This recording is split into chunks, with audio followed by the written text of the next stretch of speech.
Aston Villa keep their European dreams alive. Absolutely fantastic. The first win at Villa Park against Spurs since the year 2008. 15 years we have waited to see that. It's a record that I think is quite easy to forget, considering how bad our home record has been against Manchester United and Arsenal in the last couple of decades. But Spurs have also proven to be one of those bogey teams. We don't beat them very often, home or away. And Professor Unai Emery, he walked into Aston Villa, he looked around at us and he said, no more of these curses. First game, he beats Manchester United at home for the first time since 1995. Beat Spurs away 2-0, and then cruise control for Aston Villa. They beat Spurs 2-1 at home. My goodness. Every curse Villa have, it seems that Unai Emery is determined to end it. It's the start of a new dawn. And today's Eurovision, one of my favourite nights of the year, he looked at Tottenham Hotspur. They came to Unai Emery and he said, nil point for Spurs today. Look, we now move up to 7th in the table. We're joint with Tottenham, exactly the same goal difference, but they're ahead of us on goals scored. Wow. So this was must-win for Villa, right? And there's been a few pressure games recently where Villa had to get results. Newcastle been another one of them, the game that we saw as an acid test. Villa absolutely knocked it out the park against Newcastle. Today against Tottenham, the first half had some similarities to that Newcastle game. Villa started fast. Jacob Ramsey started very well. And it was good to see that Unai Emery's choice of Leon Bailey outright over Traore got proven right. He took on the Spurs fullback, sent the ball across, and Jacob Ramsey was there with a good finish. I think Villa needed to start fast, and they did. And Tottenham, quite frankly, looked incredibly passive, a bit clueless, not just in the first 10 minutes, but pretty much the first half, really. I think that John McGinn and Douglas Luiz were having a field day in centre midfield. McGinn particularly was excellent. I think the one worry I had was that, McGinn got a yellow card quite early on. I think it was pretty harsh because he'd already been... basically, look, I think the refereeing was not great today. But John McGinn... on that booking, Kane was coming very deep, looking to play that Kevin De Bruyne role, while Richarlison and Son Heung-min would run in behind. Is there a team in the Premier League at the moment that catches opposition players offside more than Aston Villa do? It's remarkable. It just keeps happening. Crystal Palace, Wilfred Zaha was through on goal, scored, and then it was disallowed for offside. Manchester United a few weeks ago, they were constantly being caught offside. And then Villa today. And that culminated, against Spurs today. So that culminated in the final minute when Son got through and goal, 1-on-1, good finish. Thought, is it going to be 2-2? But you look back at it and he's offside again. And you saw Son run through and Ezri Konsa, watching him run through in the 97th minute to keep you cool and not just follow your man. Every instinct in your body is telling you, just follow him. But for him to display the intelligence and the coolness and the calmness to just stay, let Son run beyond him, go on and get caught offside, is something... It was superb, really, to do that in the final minute of the game, but also to be able to do it throughout the match and to be doing it consistently in every game. That high line it's working for Villa. It really is. And I think first half, Villa were absolutely dominant, really. There was another good chance for Leon Bailey, where it was good save from Fraser Forster, good work from Buendia and Ollie Watkins to set that up. Bailey was unlucky not to finish it. And then also Buendia hit the bar as well. I can't really remember a Spurs chance in the first half. I'm sure Spurs fans would probably think they had more chances than they actually did.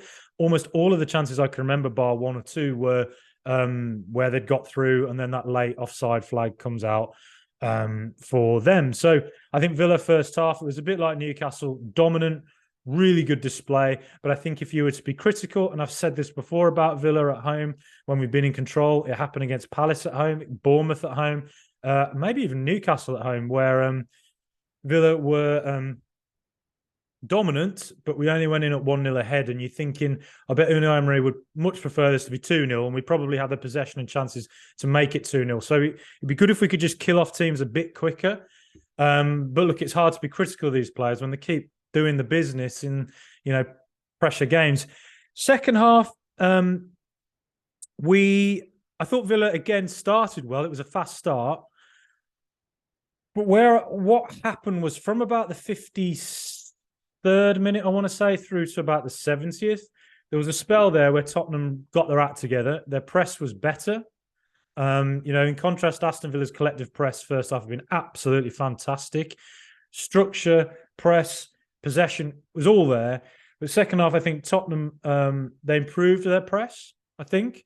I think Villa maybe got a little bit resting on their laurels, perhaps. And that was demonstrated by when Emi Martinez passed it out to Douglas Luiz.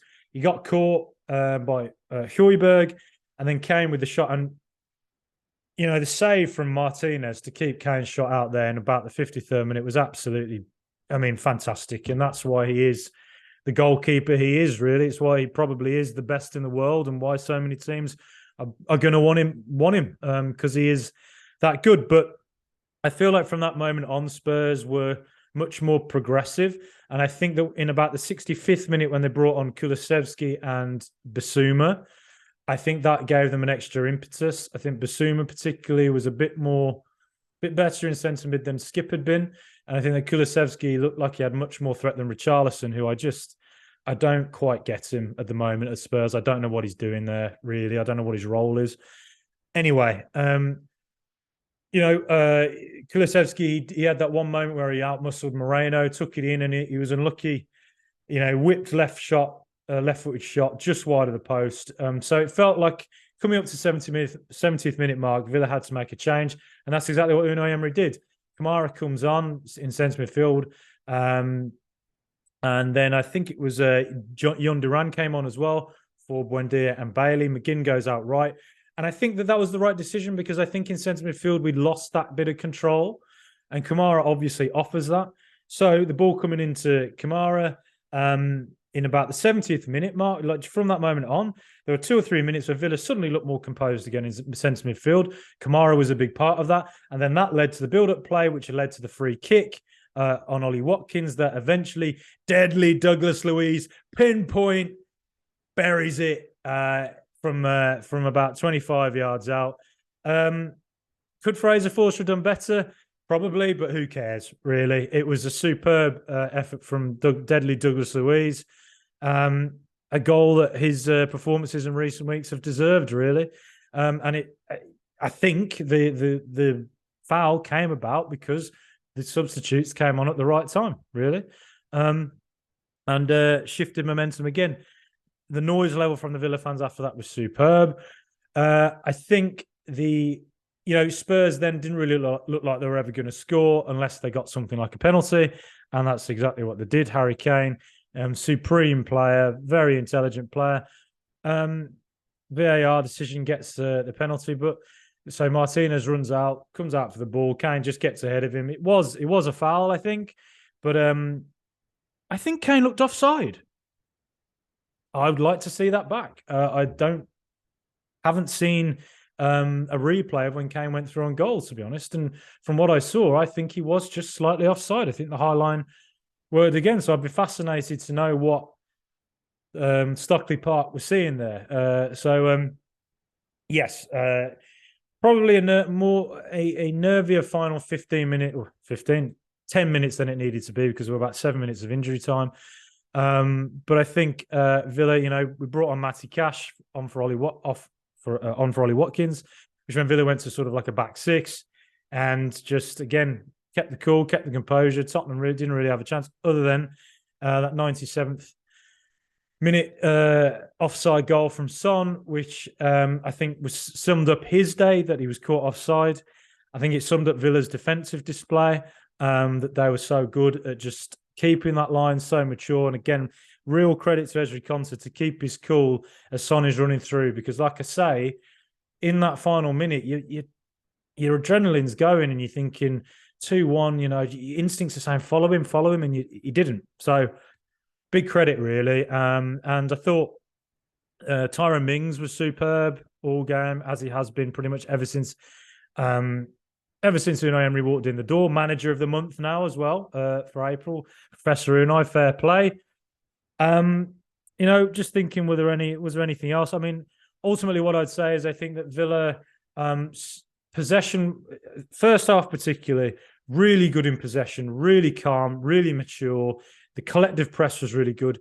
And don't forget, Tottenham, they have struggled in recent weeks. They were awful against Newcastle.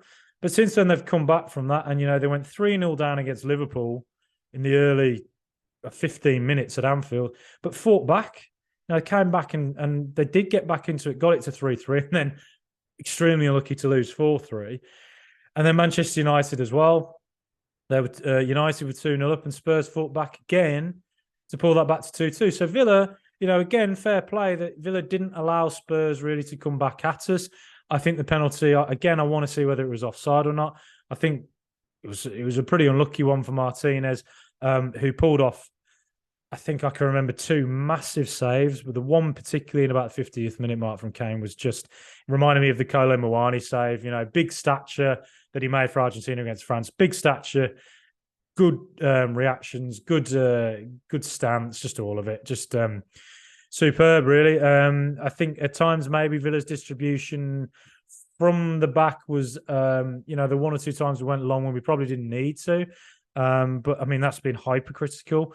Villa overall, really good, and a really good display against a team who are competing with us for a Europa League place. It was a win Villa needed.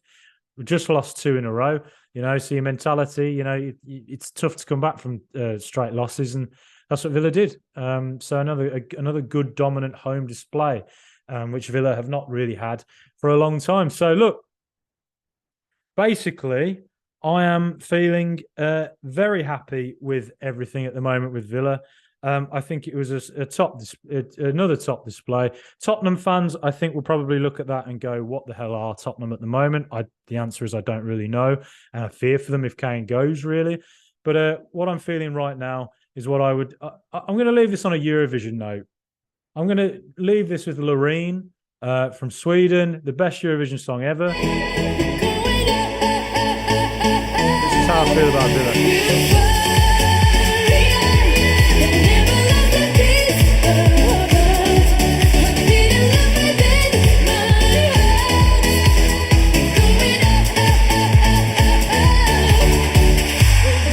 Enough of that. Up the Villa, up the mighty Villa. On to Liverpool away next, and then Brighton at home. Liverpool away, extremely tough game, but would you bet against this Villa team? I wouldn't. Up the Villa.